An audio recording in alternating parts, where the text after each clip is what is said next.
Mangwanani Mwalepo Vugejani Kwaswana Africa. Welcome to Africa. Good morning. The news and current affairs show bringing you everything you need to know happening on the African continent and beyond. You are joined by Ashwin Berry and Diana Master. How are you, Diana? I'm doing well, Ashwin. How are you doing?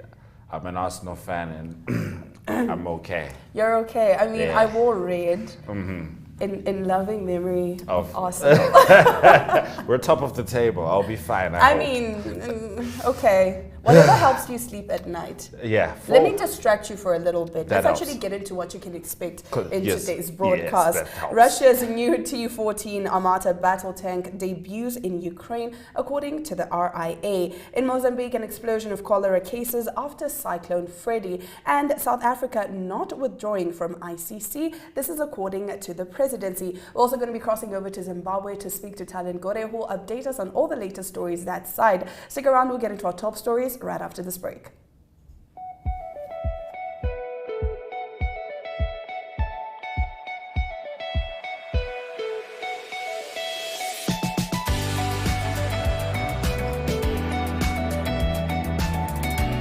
To another exciting episode of Irongo Top. Jou let hier is die weer en vertel ook vir julle waar die vis heel moontlik gaan byt.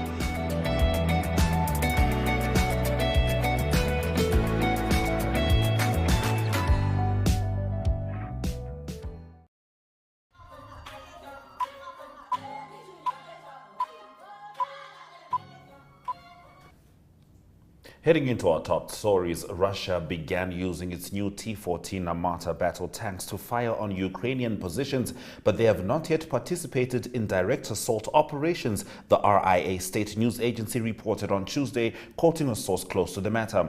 RIA said that the tanks have been fitted with extra protection on their flanks and crews have undergone combat coordination at training grounds in Ukraine. The T-14 tank has an unmanned turret with crew remotely controlling the armaments from an isolated armored capsule located in the front of the hull. The tanks have a minimum speed on the highway of 80 kilometers per hour, RIA reported.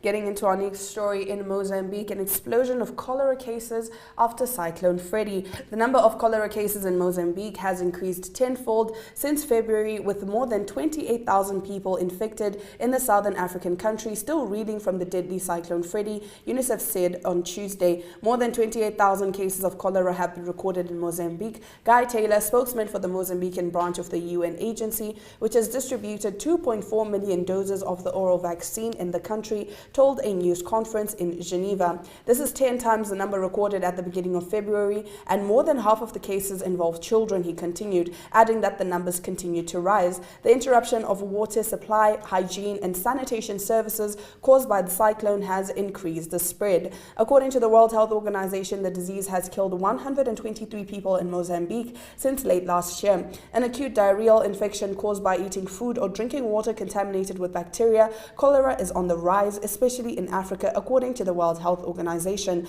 According to UNICEF, Freddy destroyed 100 health facilities and 250 water points in Mozambique, depriving about 300,000 people of drinking water, mainly in the center of the country, one of the poorest in the world.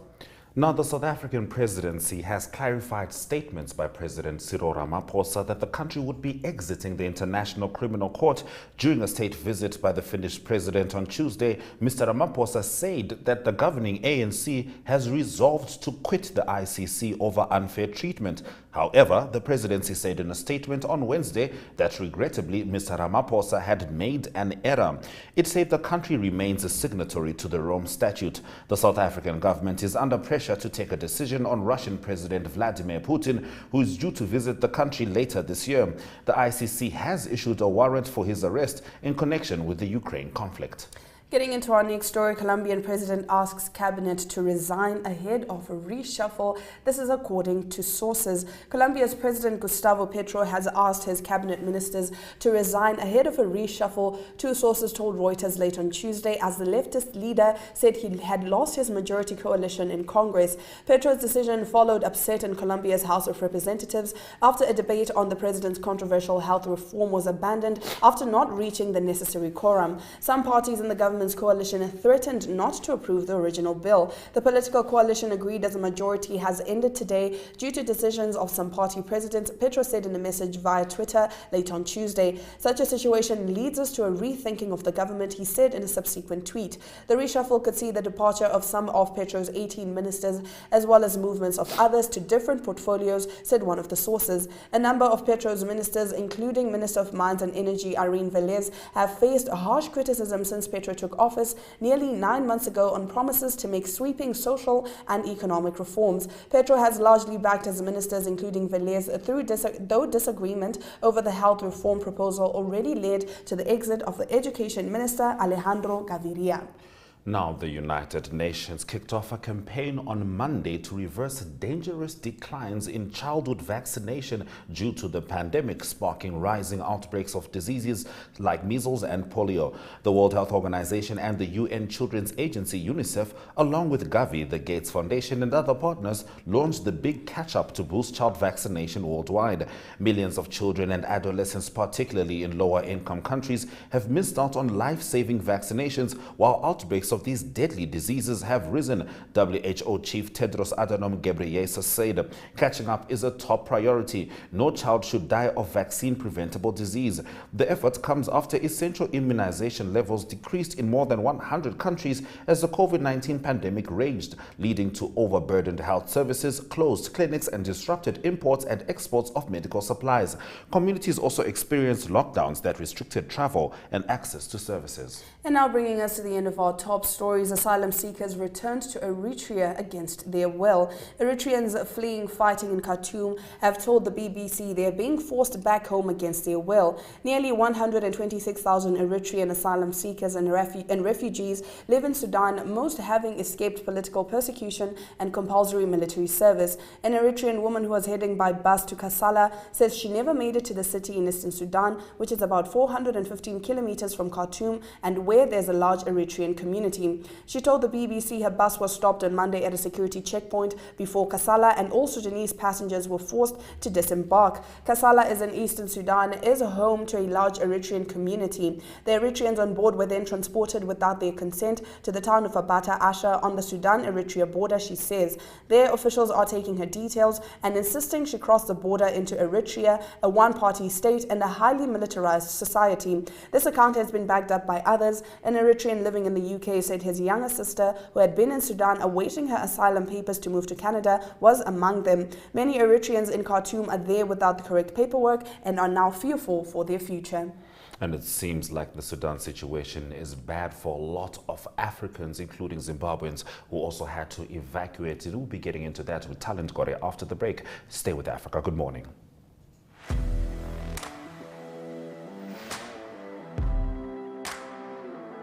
Hello and welcome to today's Sports Rep Show. I am your host, Jesse Jackson Kauraika.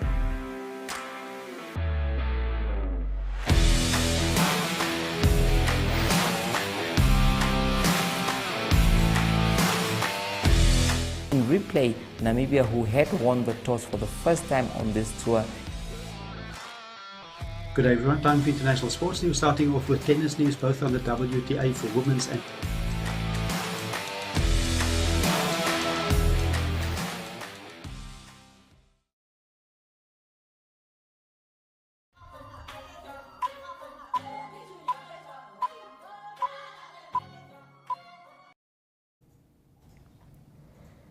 Now we cross over to Zimbabwe to speak to Talent Gore, who's going to give us all the latest stories that side. Good morning, Talent. Good morning, Ashwin. Good morning, Matifa. How are you doing this morning? I'm doing well, thank you. Let's get into your first story. We understand Zimbabweans have been evacuated from Sudan. Please give us the details. Yes, Zimbabwe has successfully evacuated its citizens from Sudan via a ship departing from Port Sudan to Jeddah, Saudi Arabia. This was said by a senior government official yesterday. And he said that those evacuated are expected to be transported back home by Air Zimbabwe anytime. They didn't divulge as to when they will be transported home. But posting on Twitter, the Information Publicity and Broadcasting Services Permanent Secretary said that Zimbabweans evacuated from Sudan are now on a sea vessel bound for a third country from where arrangements are being made by the Ministry of Foreign Affairs for them to be picked by Air Zimbabwe, and the nation will be kept updated for any developments. They didn't tell us as to when they will be back in Zimbabwe, but they have been evacuated from South Sudan and they are now in Saudi Arabia. 101 citizens were evacuated from Sudan, and they are in Saudi Arabia. So we're not really sure as to when they will be in Zimbabwe, but as of now, they have been evacuated from Sudan. All right. All right. Now, Zimbabwe has recorded 540 cholera cases. Could you please get into that? Yes, for a few months now, Zimbabwe has been battling cholera, and recently Zimbabwe recorded 540 cases of cholera, and 9 out of the country's 10 provinces have recorded cholera cases, with Matabeleland South Province named as the worst affected. And this was said by the Minister of Information whilst briefing journalists. She said that the cumulative total cholera cases had reached 536, while efforts to contain the cholera outbreak have been intensified, and the nation is being informed that as of April 23, 2023, Zimbabwe's cumulative suspected cases had reached 536, with 503 recoveries and 3 deaths. So right now there have been some sort of there's been some sort of vaccination. People are being vaccinated, and there are some who are being treated in the worst provinces that are affected. So right now people are just being treated, and Harare right now we haven't recorded a case in Harare. This gives us 9 out of the 10 provinces that have recorded the cases. So Harare right now they have intensified their contain the outbreak at the moment, but we are very much worried because Harare usually is the worst hit province out of provinces. So we're just worried that it is going to come to Harare, and the most it will be the most affected. All right, now in your last story, Talent, the latest price rises have spooked customers. What is happening that side? As you know, right now Zimbabwe is battling inflation as well. So a new wave of spike hike has spooked consumers. As of yesterday, the parallel market rate had gone up. We are trading at 1,800 and 2,100 RTGS, which is Zimbabwean dollars, to $1 on the black market, and the official bank rate is $1 as to 1,000 Zimbabwean dollars. So the majority of earners in Zimbabwe, they earn in local currency, and most retailers, most shops, they are now charging in United States dollars. So now it is very difficult for people to then convert their money from the local currency to United States dollar, as it is not enough, and you can't go to the bank with your money for exchange. You have to do it on the black market. So it is very difficult. It is now very difficult for citizens and for consumers to purchase groceries, and also basic commodities. Basic commodity prices, they have gone up. So now the standard of living right now, it is very difficult for most people who earn their salaries in the Zimbabwean dollar. Truly worrying, and we'll be looking forward to getting updates from you, Talent. Thank you very much for bringing us new stories from Zimbabwe. You're welcome, and thank you very much. Always good to have you on Africa Good Morning. Let's have a look at the weather predictions before we dive into economic news.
All right, heading into economic news, the International Monetary Fund on Monday approved the first review of Tanzania's 3-year extended credit facility, allowing immediate disbursement of about $153 million in budgetary support, the IMF said in a statement.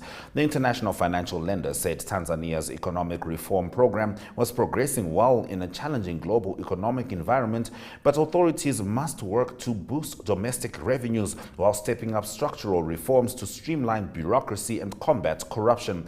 Program performance has been strong. All quantitative performance criteria and indicative targets for December 2022 were met, and 2 of the 3 structural benchmarks for December 2022 were completed on time, IMF Deputy Managing Director Antoinette Saye said. Strengthening public finance management and oversight of state-owned enterprises is critical to contain fiscal risks, and authorities should clear domestic areas and prevent accumulation of new ones. Now, oil rises as falling U.S. inventories refocus market on demand. Oil rose on Wednesday after plunging more than 2% in the previous session, as reports of falling U.S. crude oil and fuel inventories refocused investors on robust demand in the world's top oil consumer. Brent crude climbed by 40 cents or 0.5% to $81.17 a barrel by 7:23 GMT. U.S. West Texas Intermediate crude gained 48 cents or 0.6% to $77.55 a barrel. U.S. crude oil stocks fell by about 6.1 million barrels in the week ended April 21st, according to market sources citing American Petroleum Institute figures on Tuesday. Analysts had expected crude inventories to fall by about 1.5 million barrels. Gasoline inventories fell 1.9 million barrels last week, while distillate inventories rose by 1.7 million barrels, the sources said, the API reported. Official stockpiles data from the U.S. government is due on Wednesday. All right, that brings us to the end of our economic news. Next up is economic indicators, followed by the sport.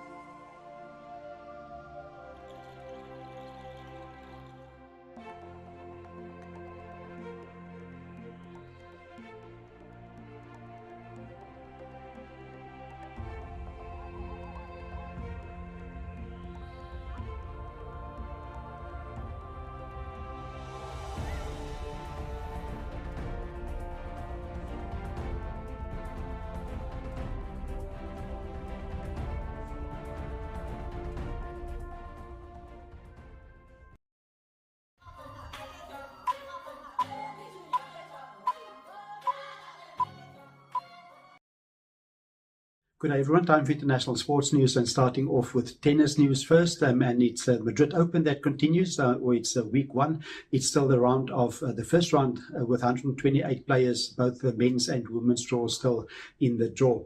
From today, it will be less than that. There's some higher players in the world rankings that's out of the tournament. And the first one to mention is in the women's draw. That is Leila Fernandez of Canada. She played in the US Open final 2 years ago, and she lost in the first round now at the Madrid Open to Mira Andreeva of Russia. The score there was 6-3 and 6-4. Also a result in the first round is Tatiana Maria of Germany. She's through to the next round. She beat Alexa Ella of Philippines by 6-1 and 6-1. The number 1 and 2 seed in the tournament, that is Iga Swiatek and Aryna Sabalenka. They will be in action later in the tournament in the first round. On to the men's draw, and it is Jeremy Gasquet of France. He's out of the tournament as well. In the first round, he lost to countryman of France, that is Hugo Gaston, and the score there was 6-3 and 6-4. Then 2 unseeded players to watch in the tournament in the Madrid Open that's going to be in action in the round of 128. It is firstly Sam Wawrinka of Switzerland. He's unseeded for the tournament. He's a former major winner. And then also Diego Schwartzman of Argentina. He plays against Hugo Grechner of France in the first round. Both of them very good on clay. Continuing international sports news with Formula 1 racing news, it is Azerbaijan Grand Prix this coming weekend, the 4th one of the year, and announcement by Formula 1 organizers that it was agreed with teams that they can increase the permitted number of new engine parts that can be changed. That was for the whole season. They can change it from 3 to 4. And there's quite a significant change because teams like Mercedes-Benz and Ferrari already had a few changes. So that will definitely help their cause in the Grand Prix. That's happening on Sunday, Azerbaijan Grand Prix. And continuing international sports news with cricket news, it's the Indian Premier League that continues the 20-over one-day series, very popular with lots of internationals playing in that tournament. And it is the defending champions, the Gujarat Titans, that show that they're going to be a tough team to beat again in 2023. They beat the Mumbai Indians, that was in their 7th game of the season. They beat them by 55 runs. And it is the Gujarat Titans that batted first. They scored 207 for the loss of 6 wickets. South African David Miller, he scored 56 runs off just 34 deliveries. The Mumbai Indians only could score 152 for the loss of 9 wickets in their allotted 20 overs. Now on the log, it's the Gujarat Titans that lead together with the Chennai Super Kings. Both of these teams have 10 league points after 7 games. And concluding today's international sports news with soccer news, with teams, some of the English Premier League teams that's trying to sign new players. Firstly, it is Liverpool that seem to make progress to have the signature or to sign England international Calvin Phillips. That will be quite a big signing for them. The 27-year-old is currently playing with Manchester City. Manchester City doing very well. And Liverpool also not playing Champions League next year, or might not play Champions League next year. So it would be a surprise if Calvin Phillips do go to Liverpool. But apparently he's open to change clubs. And then also Chelsea reportedly had talks with Belgian striker, that is Romelu Lukaku, and he's currently on loan at Inter Milan, so he might join the English Premier League Chelsea as well in the new season. Then also Mason Mount, he's currently playing for Chelsea. He's got 1 year left on his contract but didn't extend that, and so there's also talk of 3 clubs interested in buying him out and having him go across earlier, and that is Liverpool, also Manchester United and Newcastle. They all want to sign Mason Mount, the English midfielder. So that's international sports news for today. Hope you have a great sport day, and we talk again.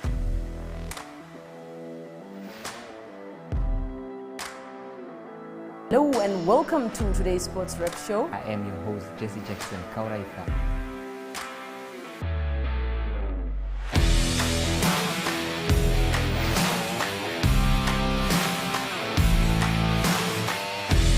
In replay, Namibia, who had won the toss for the first time on this tour. Good day everyone, time for international sports news, starting off with tennis news, both on the WTA for women's and